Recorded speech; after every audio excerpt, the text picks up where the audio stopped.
വടക്കൻ അഫ്ഗാനിസ്ഥാനിലെ ബഖാൻ പ്രവിശ്യയിൽ കനത്ത നാശം വിതച്ച പ്രളയം ഒറ്റ ദിവസത്തിനിടെ 200 പേർ കൊല്ലപ്പെട്ടതായി ഐക്യരാഷ്ട്ര സംഘടന അറിയിച്ചു. വെള്ളിയാഴ്ച പെയ്ത ശക്തമായ മഴയാണ് പ്രളയത്തിലേക്ക് നയിച്ചത്. ആയിരക്കണക്കിന് വീടുകൾ പൂർണ്ണമായോ ഭാഗികമായോ തകർന്നു. കെട്ടിടാവശിഷ്ടങ്ങൾക്കിടയിൽ കുടുങ്ങിക്കിടക്കുന്നവർക്കായി പോലീസും സൈന്യവും ചേർന്ന് തെരച്ചിൽ ശക്തമാക്കിയെന്ന് താലിബാൻ ഭരണകൂടം അറിയിച്ചു. പലയിടത്തും കൃഷിഭൂമി പാടെ ഒഴുകിപ്പോയി. അഫ്ഗാനിസ്ഥാനിലെ 4 കോടി ജനങ്ങളിൽ 80% കർഷകരാണ്. മരണസംഖ്യയും നാശനഷ്ടവും കൂടാനുള്ള സാധ്യതയുണ്ട്.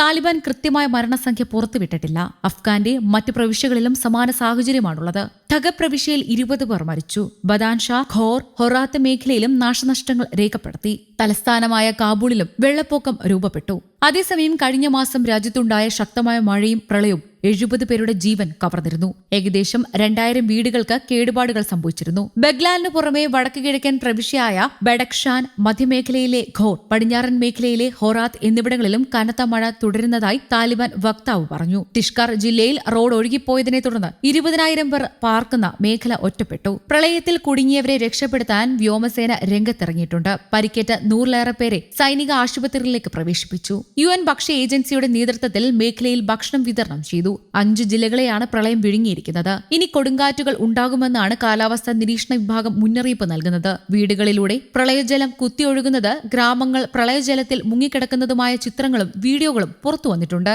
കഴിഞ്ഞ ഏതാനും ആഴ്ചകളായി ഇത്തരം സാഹചര്യമാണ് അഫ്ഗാനിസ്ഥാനിൽ നേരിടുന്നത്. രക്ഷാപ്രവർത്തനത്തിൽ രാത്രിയിലെ വെളിച്ചക്കുറവ് വെല്ലുവിളി സൃഷ്ടിച്ചിരുന്നു. കാബൂളിൽ നിന്ന് അഫ്ഗാനിസ്ഥാന്റെ വടക്കൻ മേഖലയിലേക്കുള്ള പ്രധാന പാത അടച്ച നിലയിലാണ്. 2000-ലേറെ വീടുകളും 3 മോസ്കുകളും 4 സ്കൂളുകളും പ്രളയത്തിൽ തകർന്നിട്ടുണ്ട്. ലഭ്യമായ മുഴുവൻ സംവിധാനങ്ങളും പ്രയോജനപ്പെടുത്തി ജനങ്ങളുടെ സുരക്ഷ ഉറപ്പാക്കാനുള്ള ശ്രമങ്ങൾ തുടരുകയാണെന്ന് താലിബാൻ വക്താവും വ്യക്തമാക്കിയിട്ടുണ്ട്. പ്രളയത്തിൽ വലിയ സാമ്പത്തിക നഷ്ടം രാജ്യത്തുണ്ടാക്കിയെന്നും അദ്ദേഹം അറിയിച്ചു.